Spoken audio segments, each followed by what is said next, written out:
Hello and welcome to a very special Halloween episode of the Echo Chamber Reviews, where we'll be talking about several different movies, a lot of bang for your buck, if you will. Mm-hmm, it has good value. This is like seeing the double feature at the old movie Except theater. It's like a sextuple feature. Yeah, there's a lot of...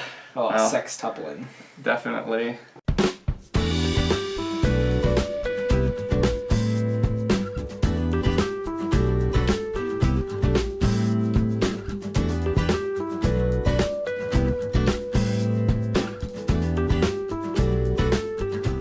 Horror is a genre of film that some of you may be familiar with.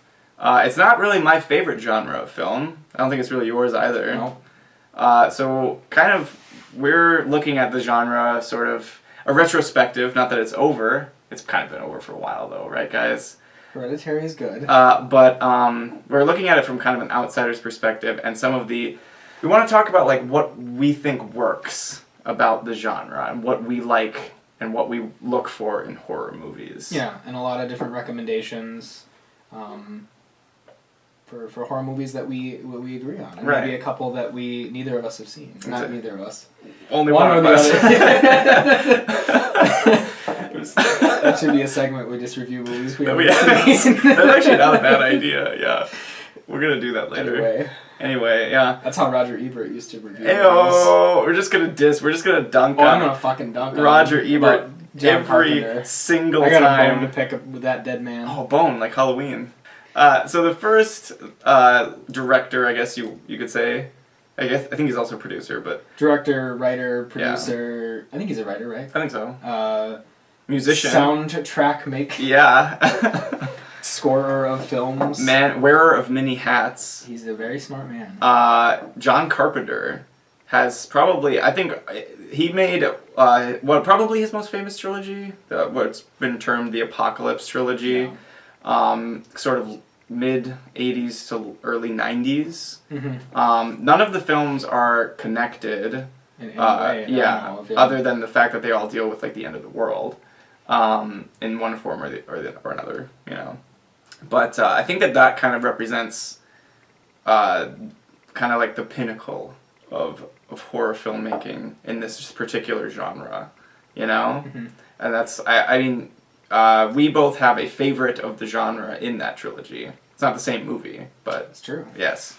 But they're both, not the middle one, both the outside ones are very good. What's the chronological release order? I don't know if you know. It's The Thing, Prince of Darkness, Mouth of Madness, I think. I didn't realize The Thing would be the first one. I thought it was going to be the last. I'm pretty sure it is, yeah. It's a best movie, so... Yeah. So I guess we'll talk about The Thing first. Yes. Fuck it. Trapped in the frozen wasteland of Antarctica, it could not escape. Now the men of Station 4 have made a monumental discovery. An alien creature had frozen, but not to death. The Thing is probably, it's definitely in my top 5. It may be my favorite movie. It's definitely up there. And it almost doesn't feel like a horror movie. Like, I would almost move in... I mean, it definitely has, like, the Cronenberg stuff, which kind of moves it into the horror camp, but it's such a good, like, suspense thriller. It's way better than the original.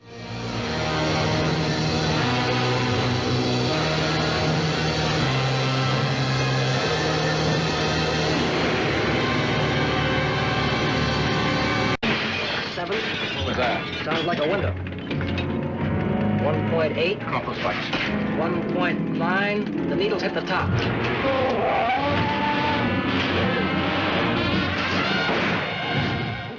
Oh yeah, yeah. Well, I mean, you can't really compare something that came out I in know, like the I know. 60s. I know the other one's from the 60s, but it's a really good movie. Oh, yeah. Like, basically, it's its own thing. It just touches on a larger... I got it. It kind of does touch on a larger issue, which is where is the line drawn between horror and thriller? Because there are a lot of... debate of our time. It is, yeah. There's a lot of similarities between those two genres. I think what pushes The Thing over is just kind of like the bleakness of its perspective. Thrillers are generally more about pure suspense, not necessarily like pessimism, I would say. I think that could be one metric that you could measure it by. you think it has anything to do with supernatural elements? Not necessarily. There are supernatural thrillers. I think that plays a part in it. You're pulling a me on me right now. The reason I ask is because I was having this conversation the other day, and I've legitimately been trying to figure out like where that line is drawn, because I feel like a lot of movies can kind of straddle that line between being horror and a thriller. Yeah. Like you could make arguments for both. True. And that was one of the things I said, is I think generally there's a super malleable supernatural element to horror movies where there generally isn't with thrillers. Mm-hmm. I don't know if it's a hard and fast rule, but I haven't found a lot of movies that I can say.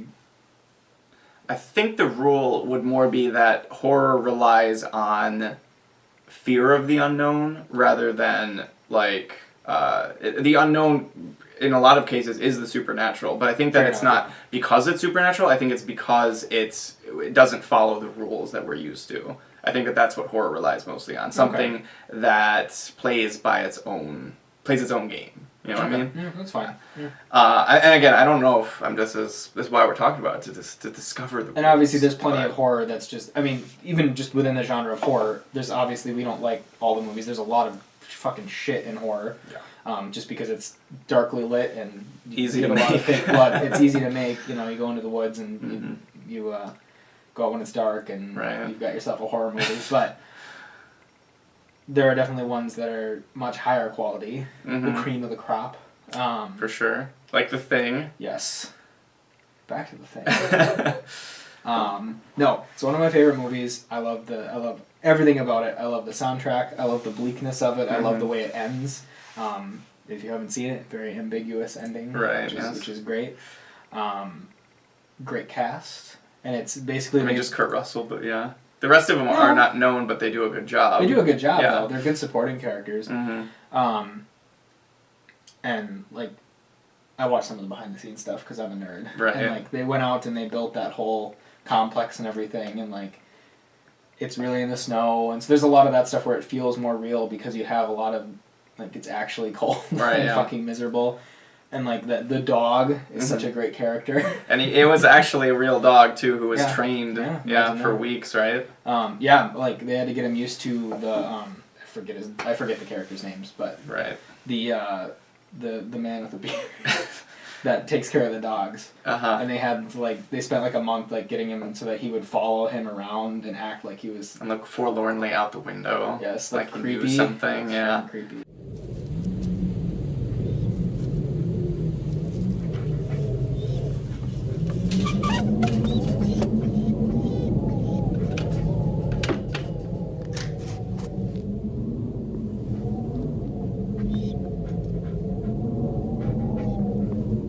You want to just give a brief rundown of the plot of this film? That would probably be a good idea. Yeah, let's just do that. So, it begins.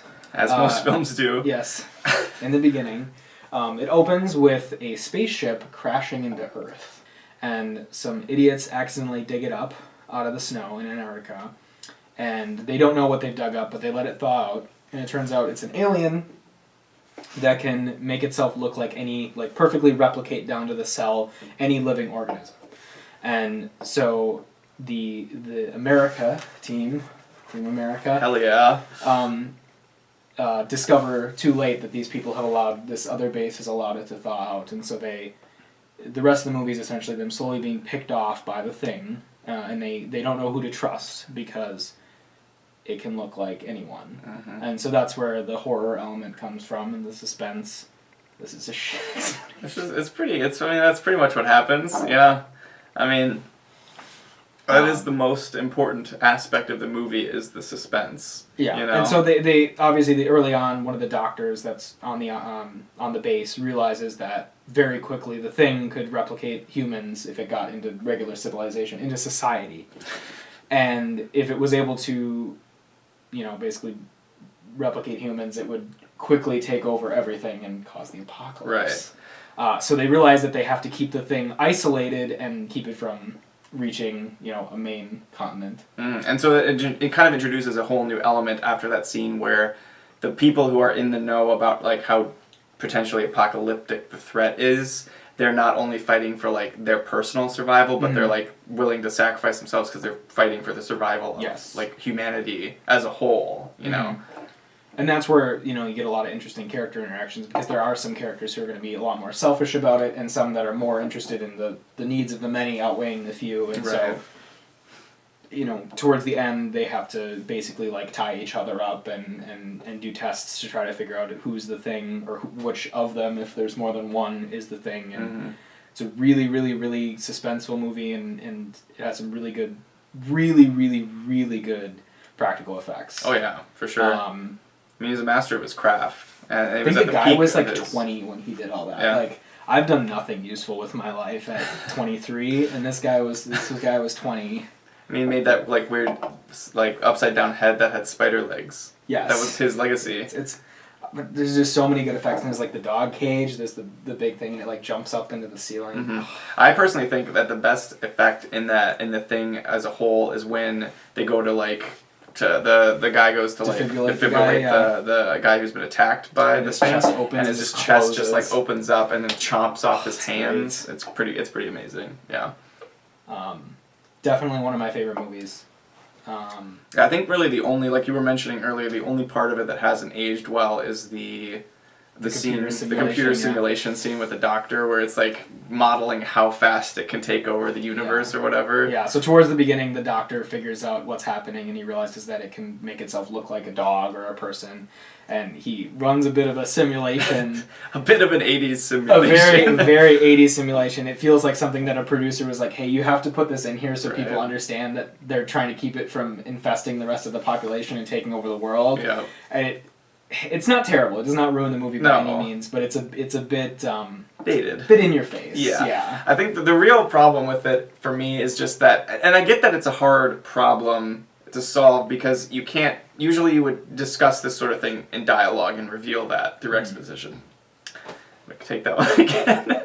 So I get that it's a hard problem to solve, right? Because it's the type of thing where you would usually exposit that sort of information through dialogue, but because of like the insular nature of the setting, you can't have many people know what the doctor knew in that scene. Part of the whole thing is depriving people of information. Right. So, So I understand why they did it. It's just it is the scene that feels the most like. And I don't really have a better way of explaining it to an audience. So I mean, they did what they had to do. Yeah, but other than that, like, it's such a simple premise, and it's a movie that basically takes place in a building, in a base in Antarctica. And basically nothing else. Basically. Anyway, it's got a great soundtrack. I believe John Carpenter did that one as well. I think he does all of his movies. Yeah, I'm pretty sure. He loves music. It's the synthy stuff that's good.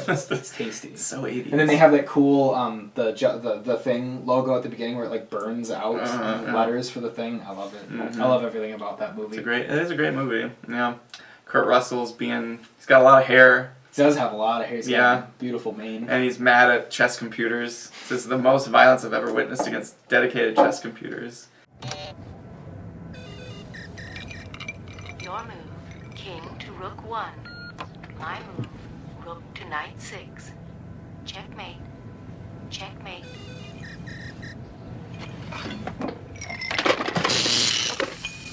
Cheating bitch. What always confused me is like even if the computer was a cheating bitch, like we're not saying it was. No, not to imply. I mean, hashtag me too. But the thing is, if that was the only chess computer you had and you were in an Arctic research station, or I guess Antarctic, would you pour your JB Scotch into its memory banks? Well, I wouldn't want to waste the Scotch. Yeah, that's a good point. Yeah. Or the probably like $2,000 computer at the time, if not more. That was more. Yeah, it was more pretty line. compact. It was pretty compact. I mean, all it did was play chess. So yeah. Anyway, that's what the movie's mostly about: chess computers. Yeah. So yeah. Definitely. Make sure to watch The Thing. Look out in theaters near you. Yes, highly recommend it if you haven't seen it. Yeah. The Thing is probably the one John Carpenter's film that has aged the best overall because it kind of foresaw the direction that science fiction and horror was like. The direction it was moving, towards stuff that was darker, stuff that was less utopian, stuff that didn't, answer all your questions. Yes. And that's one of the things I like about it is it's a darker theme, again the ambiguous ending, and also you've got a lot of really, really good practical effects that still look pretty damn good. I mean, obviously, you know, They still hold up though. I mean, a lot compared of to them, CGI, they hold up way Yeah. better, and they've aged really well. and I think one of the reasons it's become sort of a cult classic is because of all the factors that we've talked about, but also just that because it foresaw the direction of science fiction and horror, it was ahead of the curve and ended up being panned when it was originally released. Almost forgot to mention. Yeah. Fuck you, Roger Ebert, from the grave. Every video. No, well, this is one of them that he's famously very wrong about. Mhm. This is a fantastic movie, and Roger Ebert famously Yeah. panned it. Oh, well, Said he it was not alone. Awful. Everybody hated the Yes, thing. It grossed fuck very poorly at the Oh, yeah, box it did office. terrible. Yeah. And well, part of that was just because it was debuting next to E.T., which I think was the highest grossing They movie. came out at the same time. Relatively the same Oh, that's time. weird. Yeah. I don't know how I feel about that. But which it wasn't really fair because E.T. was like the highest grossing movie of the year, so. But even still, like, The Thing deserved better. Oh, yeah. Oh, that's what I mean. Yeah. Deserved a lot better. It got a raw deal, but now that it's been a few decades, it's really found the following that it deserves. So I mean, John Carpenter's not dead yet, so there's I always that. forget about that. Yeah. I know. For the longest time, I thought he was dead. Turns out he's not. It's like Dick Good Van on you. Dyke. Good on you, John Carpenter. Yeah. Yeah, he's like fucking 100 He's years old. like 100. I always, every time I see a Dick Van Dyke headline, I'm like, oh, did he come back from the dead? Like, what happened here? This is U.S. Station 31. You read me? Found something in the ice. We need some help down here. Can anybody hear me? We found something. We found something. We found something.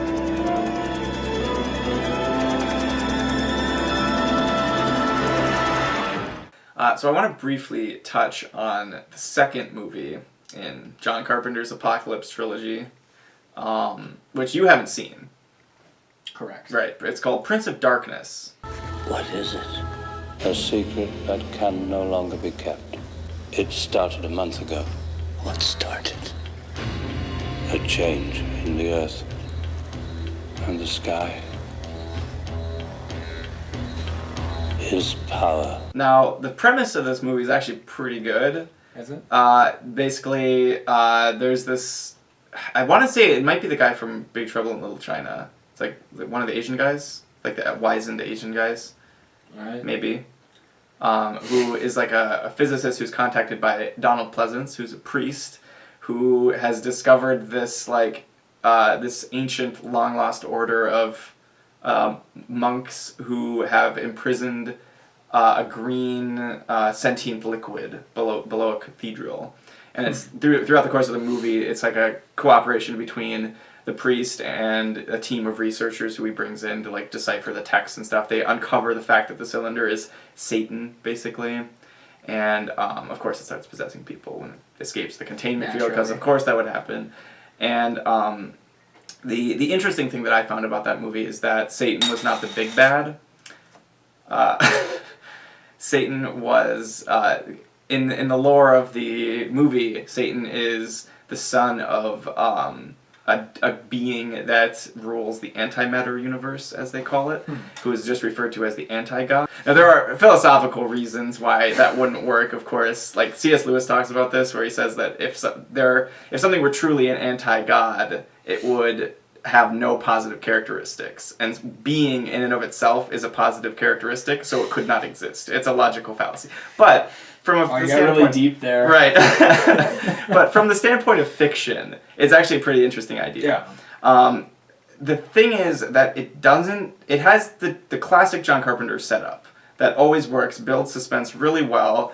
Going in at the halfway point in the movie, you're asking yourself a lot of questions, a lot of good, healthy questions that you should be asking in a film. You know, It really piques your interest, and it's different from a lot of horror. But it fizzles in the second half. The characters don't differentiate themselves very particularly well. The other problem is that the leads aren't very likable. They kind of follows these two like university students who are in love, and it's not particularly convincing. Fuck love. Yeah, seriously. And the payoff, which I won't spoil in case you want to see it, it's not super worth watching. It's a cultural experience. But the payoff at the end is ambiguous to a fault, I would say, because it doesn't really, it doesn't feel like a complete narrative. You know, it's not like the thing where Interesting. the story was finished and it just has questions that remain. It was like the story, all the questions that the film had asked were still in the air, and the narrative felt like it shouldn't have ended there. Interesting. So, for that reason, it's like the lowest in the Apocalypse Trilogy. But I mean, it's up against some pretty good competition. Oh yeah, So, for sure. you know, it's still, I would say it's still probably worth a watch. It's not one of my favorites. It's definitely not one of John Carpenter's best. It's not one of his worst either. But, yeah, that's Is it. it better than Halloween? I don't know. I'm not the best judge of that. I don't like Halloween as much as the people. I'm not a big fan of Halloween. Yeah. Like, I think John Carpenter has better movies. I understand why that one's his most, like, known. Sure. Because it appeals to a more general audience. But Right. The Thing and In the Mouth of Madness are Much better, yeah. much better films, in my opinion. Speaking of which, the third film in the Apocalypse Trilogy, set up, payoff, you like that? Is In the Mouth of Madness. You can forget about Stephen King. Kane outsells them all. I need to know if he's alive or dead, and I need that book. It's a setup. I just have to work out how it's set up. Kane's writing has been known to have an effect on his readers. See this? It's a map. This whole thing has been staged. You just get out. This is not reality. It's all happening for real, Trent. So this one is probably my favorite horror movie. At the moment, it stars Sam Neill. He's the lead. He plays an investigator named, was it John Trent? I want to say. Sure. I'm kind of sad Sam Neill is in not as many things. He's a good actor. I want to see him more. Yeah. I'm kind of sad that I originally only knew him as that Jurassic Park guy. Yeah. He did other things. He's in a lot of good stuff. Really good movies. So yeah. Just, this one's to you, Sam Neill. Yeah. He's still around. Does he still do anything?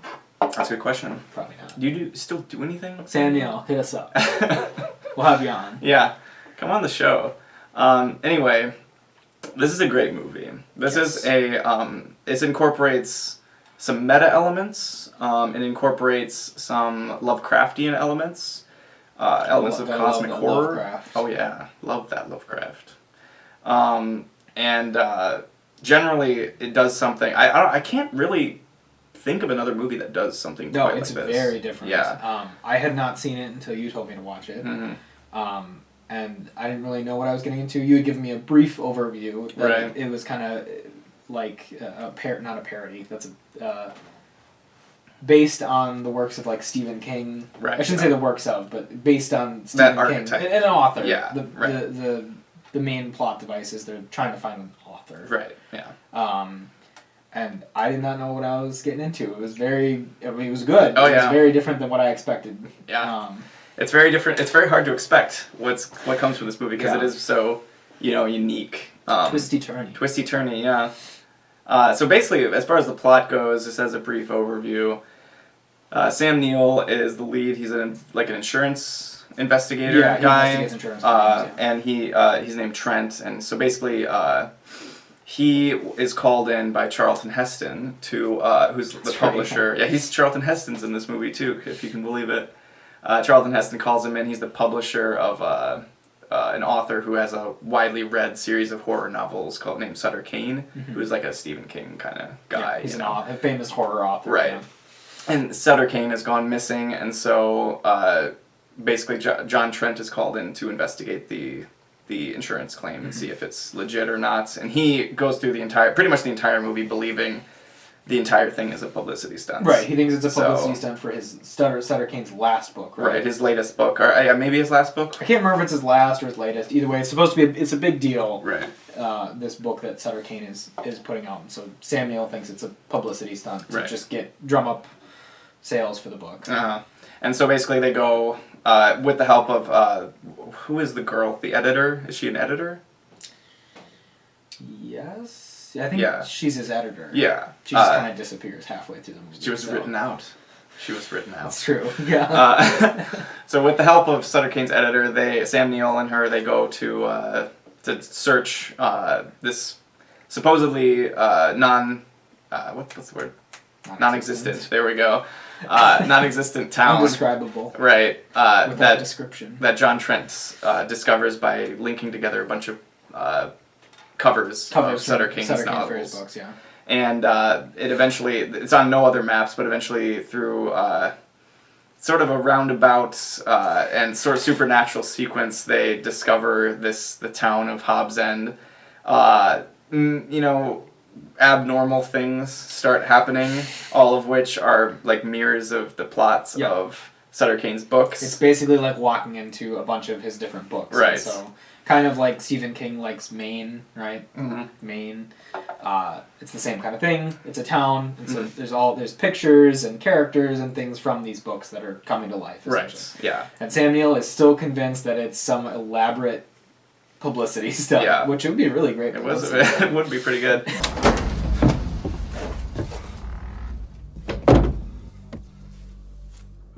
You're still here. Busy night. Special effects. Hidden speakers, you people are professionals, I'll give you that. The thing I can't remember is what came first. Us or the book. We are not living in a Sutter Kane story. This is not reality. Reality is not what it used to be. Oh, Jesus, this place makes my head hurt. I won't, without getting into too much of the spoilers. Actually, we can get into spoilers. Why not? This movie's been out for like 2 decades now. I was going to say, if you wanted people to watch it. Well, we'll get into spoilers now. Basically, it's revealed that Sutter Kane has been... there's a great scene where John Trent meets him for the... I guess he met him in the confessional earlier, but where he meets him face-to-face the first time in this church, this Byzantine church. Mm-hmm. And Sutter Kane is basically monologuing in true villain fashion about how he thought that he was writing these novels, but it was actually discovered over time that he was being told the plots of the novels by these old ones, these sort of Lovecraftian elder gods, And over the course of that scene, Sam Neill, of course, insisting that this isn't real and this isn't factual and stuff like that. Over the course of that scene, Sutter Kane tells him that he wrote his character, he wrote Sam Neill into that story. Yeah. And he's just not having it, but he keeps doing everything as he's reading it, he's reading from the manuscript. I'll be joining my new publishers now.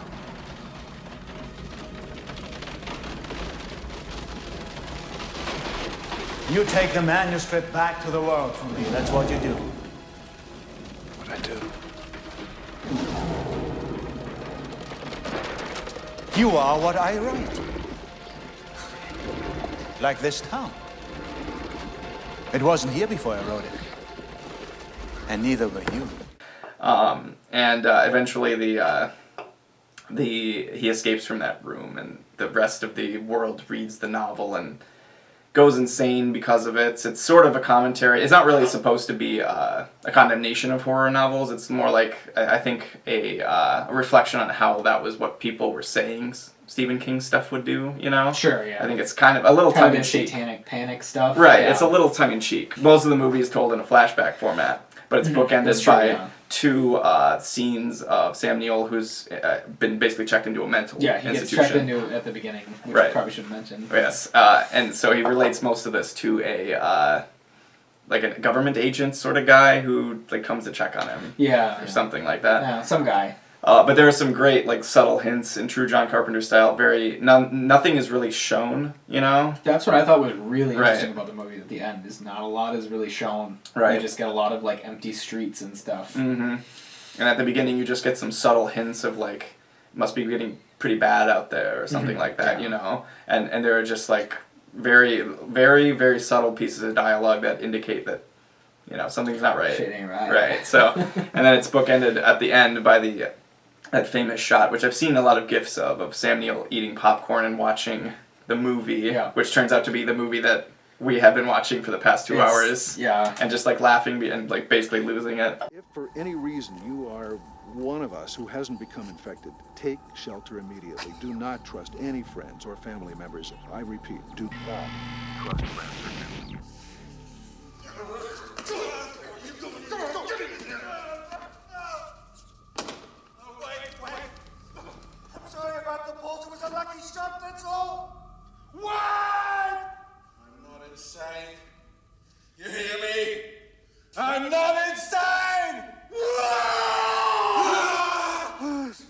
relax, buddy.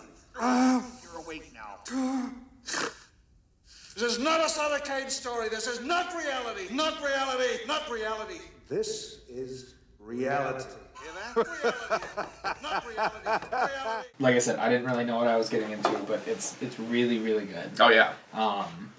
And it's very unique. I don't think there's any movies that get remotely close to doing anything like In the Mouth of Madness. Yeah. It's very bizarre. And it's one of those movies where you have to be John Carpenter to pull off the feel, of the movie.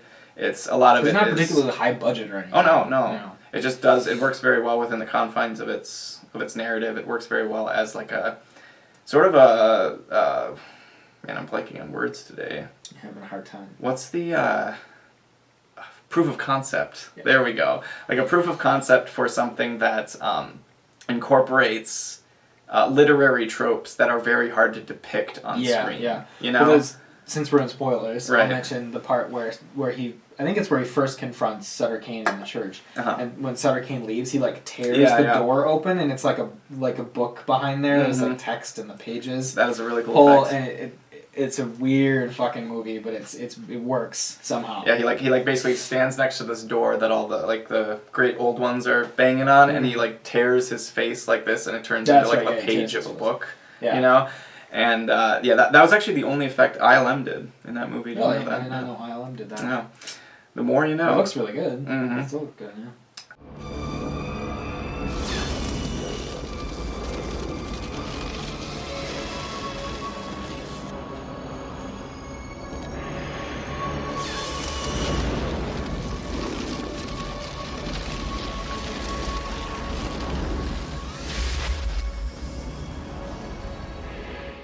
I think I would like this to be remembered as like the first good Lovecraftian movie, because there aren't very many in that category, just because Lovecraft is hard to adapt to film. It is, but I wish there was more Lovecrafty movies. Oh yeah, 100%. There's a lot of them, and a lot of them are really, really like fan films, and like they're doing the best they can. Right. But I wish there was more cosmic horror stuff, Lovecraft stuff. It's really hard to pull off, but I feel like John Carpenter does a great job, because The Thing is really good, and it's technically cosmic. Sort of. It's an alien. Sort of. It's a little bit different, but sort of. It's still like I don't know. I still think they're both like very ahead of their time in terms of what they did, and they pull off a lot with The Thing I think has a bigger budget than I would assume than The Mouth of Madness, but actually don't know. I'll have to put that in the video. But I wish John Carpenter made more movies like those two, because they're some of my favorite movies for sure. They're definitely very like I said, this is the top of the line for the where the bar stops for horror for me. So I would agree. Yeah. So John Carpenter. Underrated. What a legend. Even though he's pretty famous, but